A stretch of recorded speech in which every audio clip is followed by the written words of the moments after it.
Bonjour mes chers amis, en ce 28 avril 2026, très ensoleillé, je fais un lien entre la définition et la construction d'un mantra rétrocausal et le film que j'ai vu hier soir avec Catherine Fro qui s'appelle Fine Fleur, c'est la création d'une rose. Et vraiment, entre la création du mantra et la création de la rose, j'y ai vu beaucoup d'analogies. Alors, c'est une version poétique et une recherche que je vous partage.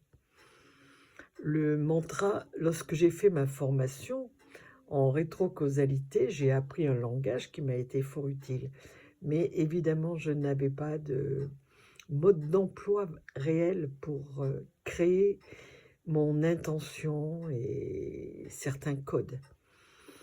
Donc, écoutez, je suis partie sur ce que j'appelle mon chemin de Compostelle et j'ai commencé à écouter les synchronicités, à marcher, à essayer d'innover, de créer, de faire marcher mon intuition. Et je suis arrivée à la finalité, à créer un mantra rétrocausal. Alors, qu'est-ce que c'est ce mantra?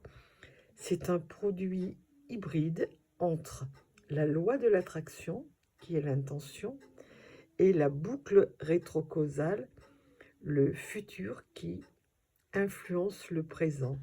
Et c'est le panachage, on dirait, de ces deux éléments que j'ai appelé mantra parce que je le répète comme un mantra.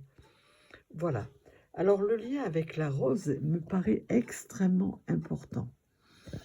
D'abord parce que c'est poétique, parce que c'est beau, parce que le fruit du hasard intervient énormément.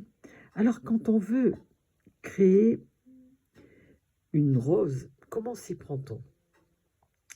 D'abord, le créateur de la rose va choisir un père pour sa couleur et une mère pour son parfum. Dans le mantra, le pied père, c'est notre désir futur, la boucle rétrocausale, l'état final déjà accompli qui envoie son pollen, on va dire, dans le présent. Le pied mère, c'est notre vibration, la loi de l'attraction, la structure qui va être prête à recevoir et à porter ce germe. Le mantra devient un outil de transfert, le pinceau qui fait le pont entre ce qu'on veut être et ce que l'on est déjà en train de devenir. Et puis dans ce sujet, on continue avec la rose. Le botaniste va protéger sa fleur avec un petit cornet pour éviter qu'il y ait des pollens extérieurs qui viennent corrompre son hybridation. Alors quel est le lien qu'on peut faire avec le mantra? Le rôle du mantra, il crée une bulle de concentration, un vase clos qui protège l'intention des doutes, des bruits parasites, des influences négatives. C'est l'incubation nécessaire pour que la rétrocausalité opère sans interférente. Et ça, c'est excellemment bien décrit dans le livre Le secret de la vie, où Romuald Le Terrier, mon chercheur favori, je dirais, explique véritablement ce temps d'incubation. Il prend 2 exemples dans le livre et vous retrouverez ça de façon très précise.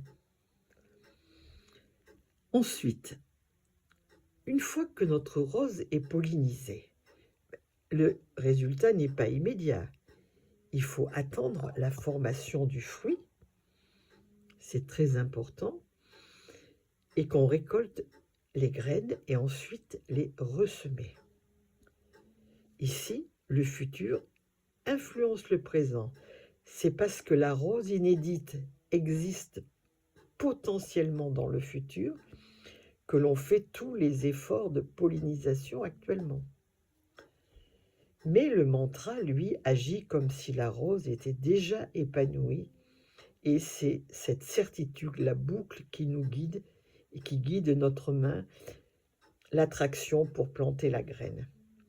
Alors, vous me direz, et tout ça, les synchronicités, quel est le rôle des synchronicités? Mais le botaniste sait que même avec une technique parfaite, la génétique réserve des surprises. C'est là qu'interviennent les synchronicités.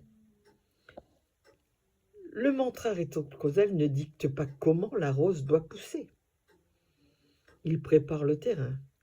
Les synchronicités sont des signes heureux, des providences, un appel inattendu, une rencontre, un signe qui prouve que la boucle est bouclée, comme ce qui m'est arrivé avec le film sur la fine fleur.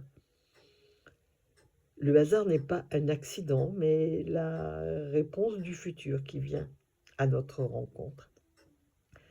Donc, on dit toujours, quand on fait un mantra rétrocausal, une intention en lien avec la rétrocausalité, qu'il faut laisser un timing avec du temps.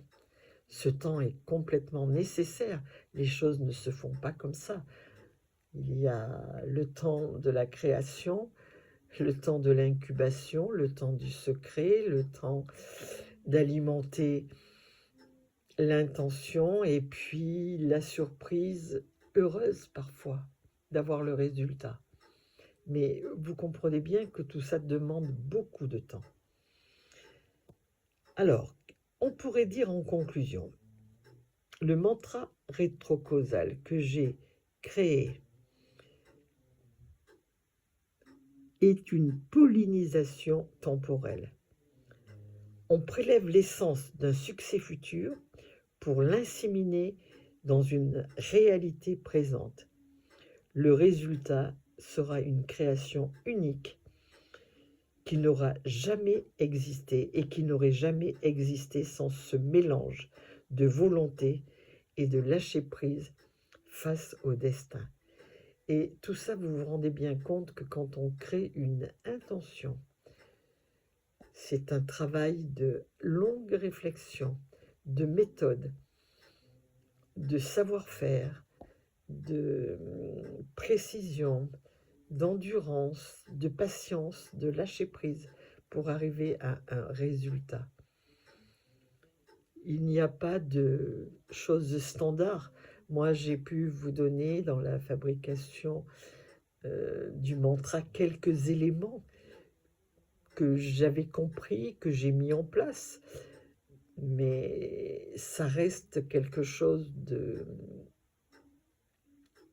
d'aléatoire. Je n'ai aucune preuve, aucune certitude. Je voulais simplement partager pour que vous soyez le créateur de votre rose.